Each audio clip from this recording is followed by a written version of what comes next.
Salve alunos do canal Atualize Educação.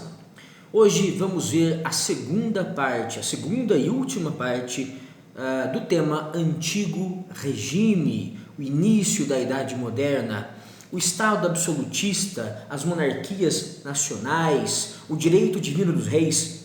Vale lembrar que no vídeo anterior sobre esse mesmo tema, neste mesmo canal, falamos sobre os teóricos do absolutismo, sobre a política do Antigo Regime. Falamos sobre Jacques Bossuet, sobre Jean Bodin, Nicolau Maquiavel, Thomas Hobbes, falamos até sobre Michel Foucault, analisando o suplício, a punição que os reis do Antigo Regime davam aos criminosos. Bem, hoje falaremos sobre sociedade, economia e cultura. Sobre sociedade, devemos começar com a análise daquela famosa pirâmide medieval, com algumas mudanças, é claro. Vamos lá. Como era a sociedade do Antigo Regime? Como as pessoas viviam, onde viviam, como trabalhavam, como se relacionavam, quais as regras de convivência elas obedeciam?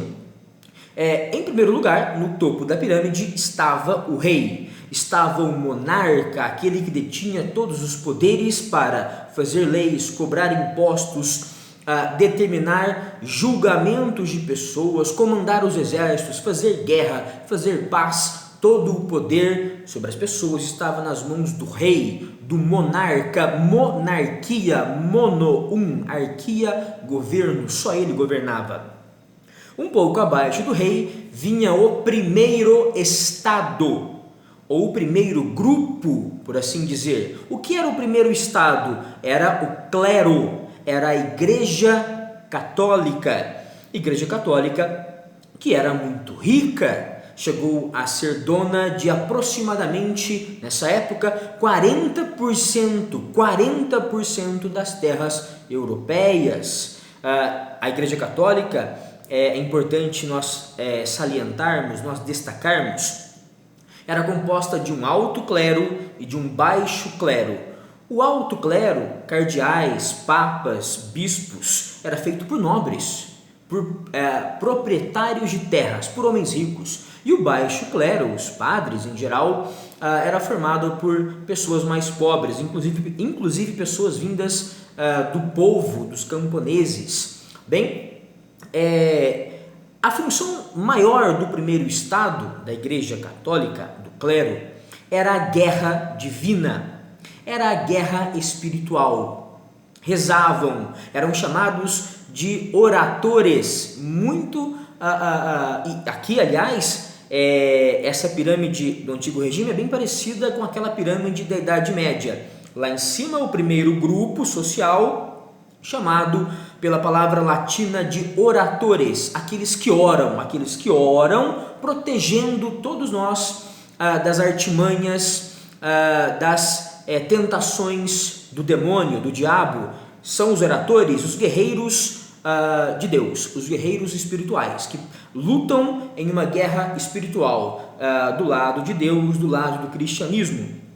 Abaixo do primeiro estado da Igreja Católica, havia o segundo estado formado pela nobreza, pelos nobres. Quem eram os nobres? Os nobres eram os proprietários de terra. Possuíam todas as terras da Europa. Vamos lembrar que aqueles 40% das terras europeias pertencentes à Igreja Católica pertenciam a uma igreja que era formada por nobres em grande parte. Então os nobres dominavam todas as terras, basicamente, da Europa, da Itália, da Alemanha, da França, da Inglaterra, da Espanha, de Portugal, enfim, eram proprietários de terras. Sendo proprietários de terras, esses nobres eram responsáveis ainda pela proteção das suas terras. E quem ocupava os cargos de comando do exército? Os nobres. Quem ocupava os cargos de ministros, de conselheiros do rei, de funcionários do rei, que ficavam ali na corte junto ao monarca, aconselhando-o, recebendo grandes salários? Quem ocupava esses cargos? Os nobres, donos de terras. Dentro das suas terras, abusavam do seu poder, da violência em cima de quem trabalhava nesses locais. Então, dominavam suas terras e quem trabalhava nelas. Eram conselheiros do rei, ajudando o rei a fazer leis, ajudando o rei a cobrar impostos, comandavam o exército. Podemos dizer então que os nobres tinham o poder sobre os homens aqui na terra. Se a Igreja Católica tinha o poder, um poder de enfrentar o diabo, um poder espiritual, os nobres tinham o poder junto ao rei, aconselhando o rei, trabalhando para ele, comandando seus exércitos. Os nobres tinham o poder de comandar os homens aqui na terra. Enfim, ajudando o rei a fazer leis, a cobrar impostos, ocupando os cargos de justiça, eles julgavam as pessoas segundo as leis dos reis. Enfim, todo o poder aos nobres, à nobreza. Nobreza que, junto ao clero e à família real, ao rei, formavam 4% da população europeia, de 3 a 4%. E os outros 96% eram formados pelo terceiro estado. Ora, se os oratores, o clero, a Igreja Católica, rezam, se os nobres têm o poder político, cobram impostos, comandam exércitos, julgam, fazem leis, o que sobra para o terceiro estado, para o povo? Trabalhar. Os nobres eram chamados, vale lembrar aqui, de belatores, aqueles que dominavam a bela arte da guerra. Isso é uma referência aos nobres da Idade Média, há mais de 500 anos atrás, nobres que eram cavaleiros, eram guerreiros e continuavam ainda carregando esse nome de cavaleiros, de guerreiros. Enfim, se os nobres eram guerreiros, eram belatores, caras que dominavam a bela arte da guerra, se os oratores oravam por todos, o que sobrava aos caras do terceiro estado, ao povo? Sobrava o trabalho. Por isso eram chamados de laboratores, os caras do labor. Labor significa trabalho. Pense você comigo na sua casa, enquanto você estuda, enquanto você vive no ócio criativo, pensando, refletindo, aprendendo matemática, filosofia, história, português, os seus pais trabalham, os seus pais produzem, os seus pais são os laboratores, os caras do labor, do trabalho. Alguém tem que trabalhar. 96% eram o terceiro estado formado por trabalhadores. Que trabalhadores? Na maioria, 80% no mínimo, eram camponeses, caras que trabalhavam nos feudos, produzindo trigo, produzindo azeite, produzindo vinho, produzindo lã. Depois, nas cidades, temos os artesãos, como alfaiates, sapateiros, marceneiros, caras que produziam com suas próprias mãos produtos que eles mesmos vendiam, os artesãos. Temos também os profissionais liberais, como médicos, professores, advogados, caras que cuidavam da saúde, da educação, que cuidavam da defesa das pessoas junto à justiça. E por fim, depois de falar de camponeses, de artesãos e de profissionais liberais, temos que falar dos burgueses. Esses vão estar presentes nas nossas próximas aulas quando falarmos de iluminismo. Quem são os burgueses? São os comerciantes.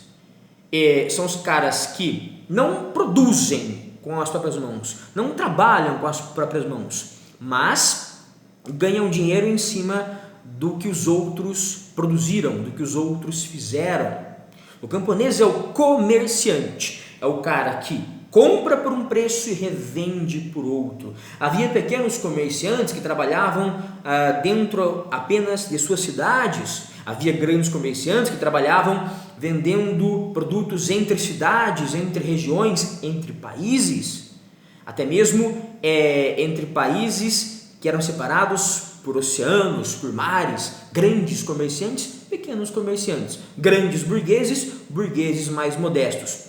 Um tipo interessante de burguês é o dono da oficina de artesanatos. Esse burguês, ele comanda uma oficina, um local onde pessoas trabalham costurando, trabalham produzindo móveis, trabalham produzindo sapatos.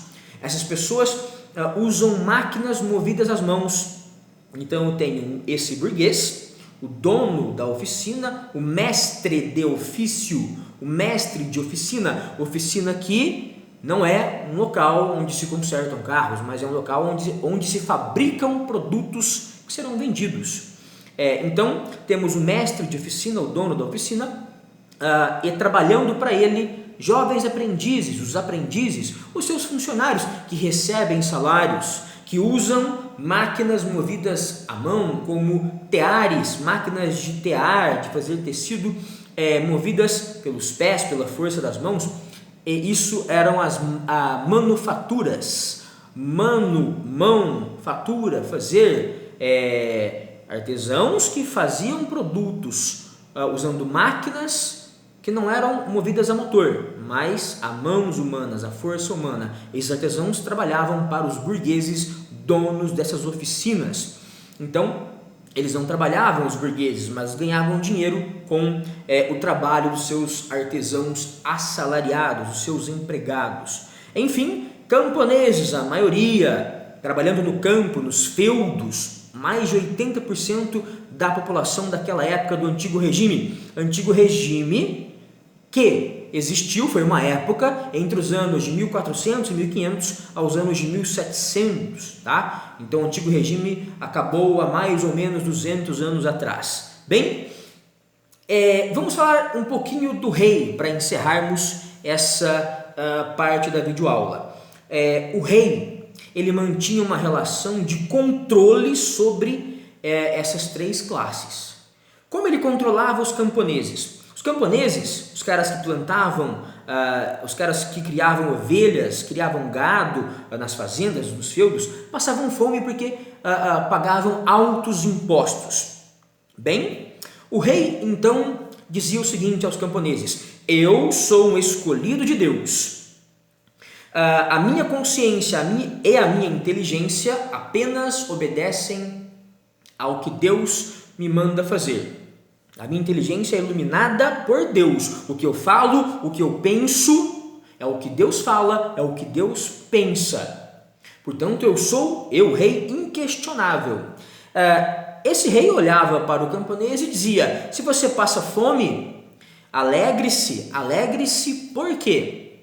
Porque passando fome você ganhará um lugar no reino dos céus. Se você está irritado, nervoso com a sua miséria e tem inveja dos nobres ou da igreja católica que comem até a gula, até a satisfação total, se você, camponês, passa fome, tem inveja e tem raiva, não tem esses sentimentos, porque a raiva é um pecado capital, assim como a gula, comer demais. Então não tenha raiva da sua vida, não tenha inveja da vida rica do nobre, do rei, da igreja católica.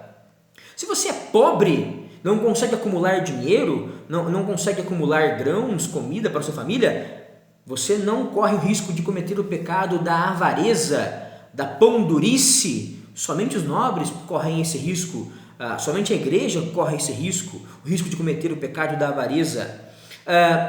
Se você acha-se inferior aos nobres, você camponês, trabalhador, pobre, orgulhe-se disso, né? Por quê? Porque você não tem vaidade, você não tem esse orgulho exagerado, porque você não é ninguém, você é um Zé Ninguém, é um zero à esquerda, é só um trabalhador. Você não corre o risco de cometer o pecado da vaidade, do orgulho. Esse pecado pode ser cometido pelo rei, pelo nobre, pelo membro do clero, rico, dono de terras, mas não por você, Zé Ninguém, camponês sem terra. Você não vai cometer o pecado do orgulho. Orgulhar-se de quê? Da sua miséria? Quando você se cansar de trabalhar e não conseguir acumular nenhum tipo de riqueza, pense, aquele que descansa comete o pecado da preguiça, não descanse. Não cometa o pecado da luxúria, que é namorar, que é se entregar aos prazeres sexuais. Por quê? Você deve gastar a sua energia física trabalhando, porque o trabalho é o castigo que Deus te deu. Ora, o rei não falava isso sozinho. Quem apoiava o rei para enganar o camponês, o pobre trabalhador do campo? A Igreja Católica. Esses pecados que eu falei, a gula, ira quer dizer raiva, inveja, avareza, luxúria, que é o domínio dos prazeres sexuais, vaidade, que é o orgulho, e preguiça, esses são 7 pecados capitais usados pela Igreja Católica para convencer os camponeses miseráveis de que eles precisavam continuar miseráveis, porque era isso que Deus queria e eles tinham um lugar garantido no céu. Bem, o rei pegava parte desse dinheiro que os camponeses davam em impostos, que os artesãos davam em impostos, que os profissionais liberais como médicos davam em impostos, que os burgueses davam em impostos. O rei pegava esse dinheiro e distribuía parte dele para quem? Para os nobres. Distribuindo essa grana para os nobres, o rei também controlava a nobreza. O rei dava pensões milionárias. Gostei de você, nobre, vou te dar uma pensão milionária até o fim da sua vida. O rei dava cargos aos nobres no comando do exército. O rei dava cargos aos nobres de conselheiros que ficavam ali paparicando, puxando o saco do rei e ganhando fortunas. O rei dava medalhas, dava prêmios, honrarias. Enfim, o rei puxava o saco dos nobres com dinheiro, com fama, com honraria para ganhar deles o apoio. E como o rei conseguiu o apoio da burguesia? Vale lembrar que o rei conseguiu o apoio da igreja mantendo ela livre de impostos. A igreja não pagava impostos ao rei. Tudo que entrava na igreja era só dela. As doações, os dízimos. Os nobres também não pagavam impostos. Então o rei agradava a igreja, agradava aos nobres e convencia o Zé Ninguém, o camponês, a ficar calado na miséria, porque assim ele estaria garantido no paraíso, no céu. Como o rei então agradava a burguesia? Se a burguesia pagava impostos, se os artesãos pagavam impostos, como é que o rei agradava essa parte da população? O rei dava à burguesia e aos artesãos, mas principalmente à burguesia, estradas, boas pontes, bons portos. Por que isso era importante para a burguesia? Porque assim ela poderia ter facilidade para transportar os seus produtos dentro do país e fora do país por meio do mar, por meio dos portos, pontes, estradas, tudo isso com a segurança do rei. Vale lembrar que a burguesia dava imposto ao rei, era a classe que mais dava imposto ao rei, em forma de ouro, de prata, de moedas. O rei pegava parte dessa grana, dava para a nobreza, dava para a igreja, e a outra parte montava um exército que protegeria o próprio rei, que garantiria o seu poder. Bem, a burguesia então tinha estradas, pontes, portos, todos vigiados pelo exército do rei. O rei também cobrava um único imposto, o imposto real. A burguesia não tinha mais, como acontecia há mais de 500 anos, na Idade Média, de pagar vários impostos a vários nobres. Não, agora ela pagava um imposto só para o rei. Agora, a burguesia tinha uma só moeda. Antes, na Idade Média, era uma confusão fazer o comércio, porque a burguesia, ela entrava num feudo para vender os seus produtos, e ali havia uma moeda. Ao sair daquele feudo e entrar em outro, ela tinha que trocar a moeda anterior por outra moeda, e ela perdia dinheiro. Havia várias moedas, várias formas de dinheiro. Então o rei organizou essa parada aí. Dentro do meu reino só há um dinheiro, só há uma moeda, com a minha cara de um lado e a minha coroa do outro. Isso facilitou os negócios para a burguesia ter um só dinheiro, tá? Isso facilita. Você não precisa ficar deixando de comprar ou vender porque o dinheiro da outra pessoa não é o mesmo seu. Uma moeda, um imposto, uma lei, boas estradas, bons portos, boas pontes e também a unificação de pesos e medidas. Isso quer dizer o quê? O rei unificou pesos e medidas. Um metro de tecido em um lugar é um metro de tecido em outro lugar. Esses 2 metros vão ter 100 centímetros. Parece besteira o que eu estou falando aqui agora, mas é uma coisa fundamental para a economia, foi fundamental para a economia, porque antes dos reis tomarem o poder do antigo regime, 1 metro em uma região podia ser 100 centímetros, em outra poderia ser 200 centímetros, isso confundiria o comércio. 1 quilo em um lugar era uma coisa, 1 quilo em outro lugar era outra, o rei unificou. 1 quilo é 1 quilo aqui e em todo lugar do meu reino. 1 metro é 1 metro aqui e em todo lugar do meu reino. Unificação de pesos e medidas. Bem, vamos falar rapidamente do mercantilismo. Como é que era a economia? Quando falamos de economia, falamos de como um povo se sustenta. Como é que os países comandados pelo rei se sustentavam? Na forma do mercantilismo. Primeira regra do mercantilismo, primeiro elemento, balança comercial favorável. Balança entre o que o país vende e o que ele compra. O país tinha que vender mais e comprar menos. Quando você vende mais e compra menos, você gasta menos dinheiro e ganha mais dinheiro. Bem, se os países vendessem muito e comprassem pouco, eles acumulariam ouro, acumulariam prata, acumulariam dinheiro. O rei acumularia dinheiro, porque quanto mais os comerciantes ganhassem dinheiro vendendo muito, mais o rei ganharia dinheiro cobrando impostos desses comerciantes. Então, todo mundo rico no país, comerciantes e o rei. O rei com dinheiro montando exércitos cada vez maiores. Além da balança comercial favorável, temos o metalismo. Os reis queriam que seus países acumulassem metais, ouro, prata, por meio da balança comercial favorável, por meio de uma venda maior e de um gasto menor comprando coisas de outros países. Então, se eu vendo muito, como Portugal fazia, vendendo açúcar, vendendo fumo, né? Se eu vendo muito, eu consigo juntar muito ouro, muita prata, muito metal precioso, metalismo. Quanto mais os comerciantes juntavam metais, mais o rei ganhava em impostos, mais o rei aumentava a sua fortuna, o seu caixa, metalismo, podendo pagar e fortalecer o seu exército. Colonialismo. Os países europeus, como Portugal, Espanha, como Inglaterra e Holanda, França, resolveram conquistar terras, na América principalmente, mas também na Ásia e na África. Para que conquistar terras? Porque nessas terras, esses reis poderiam explorar os escravos que plantariam cana-de-açúcar, que plantariam tabaco.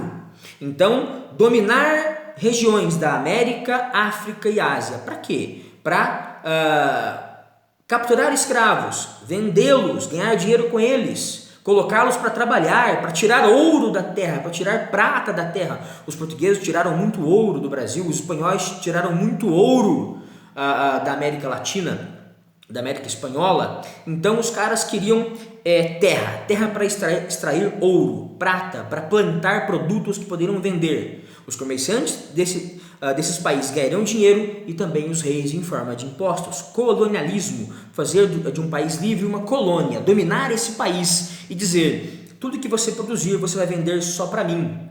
Isso era o pacto colonial. Exemplo, o rei de Portugal dizia ao Brasil: todo ouro que for extraído do Brasil, toda prata terá que ir para Portugal, parte terá que ir para Portugal. Tudo que o Brasil produzir de açúcar, de tabaco, terá que ser vendido só para Portugal. Portugal ganhava muito dinheiro com isso, porque pagava um bom preço, comprava por um preço barato, e todas as roupas, todos os produtos manufaturados, vindos de fábricas que o Brasil comprava, tinha que comprar só de Portugal. O Brasil era colônia, tinha que comprar coisas caras de Portugal, coisas que o Brasil não podia fazer. Ora, assim, Portugal e os reinos europeus, e os reis europeus ganhavam muito dinheiro com as colônias na África, na América e na Ásia. Obrigava essas colônias a comprar tudo dos países dos reis.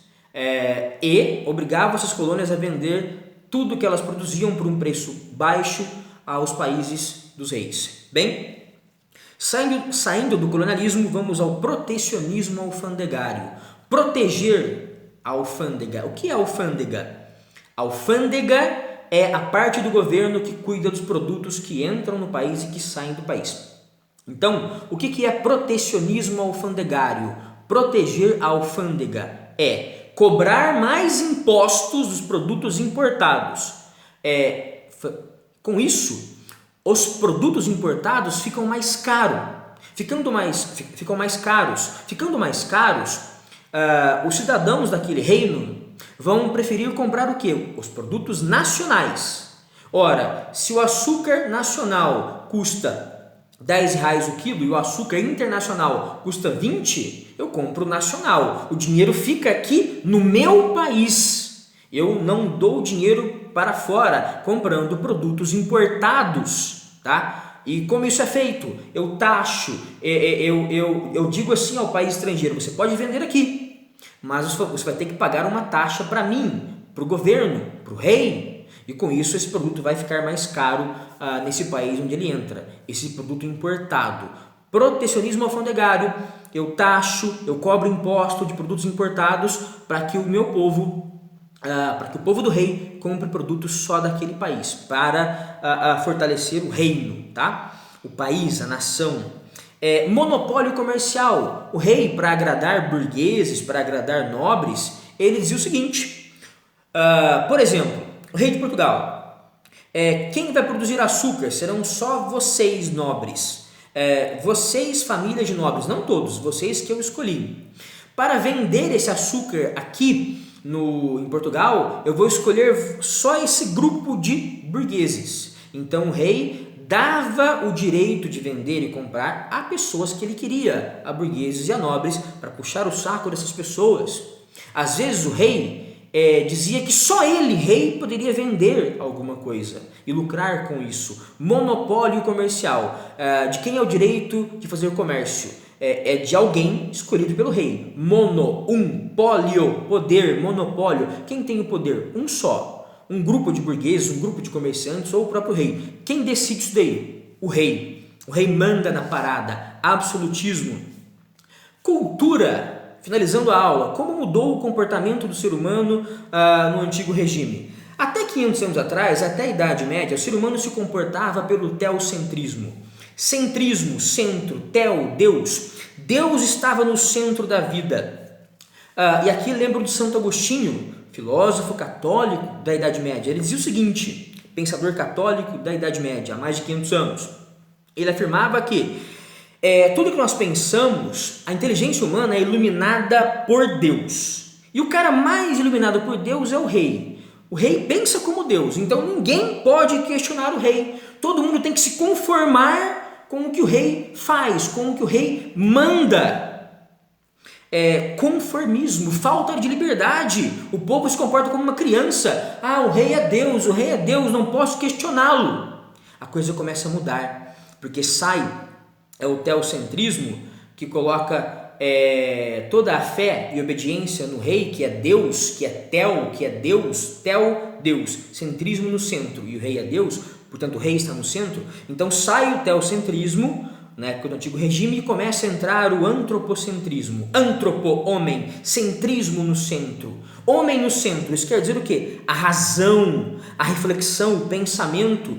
E aqui falo do René Descartes, um pensador francês lá dos anos de 1600, lá do antigo regime. Ele falava o seguinte: penso, logo existo, cogito, frase em latim, cogito ergo sum, que em português significa penso, logo existo, cogito ergo sum.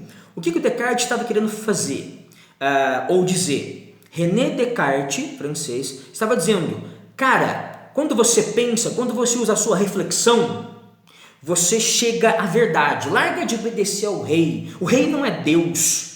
A verdade não vem do rei. A verdade vem da sua reflexão. Com isso, a humanidade passou a fazer mais ciência, a estudar mais a natureza, a descobrir mais remédios, a entender fenômenos como raios, terremotos. O homem passou também a criticar os reis. E eu encerro a aula dizendo o seguinte: essa crítica ao rei vai gerar uma frase muito interessante do filósofo chamado Voltaire: sonho com o último nobre enforcado com as tripas do último padre. Voltaire criticava os nobres que não trabalhavam, não pagavam impostos. Voltaire criticava a Igreja Católica, que protegia o rei. Voltaire criticava o rei.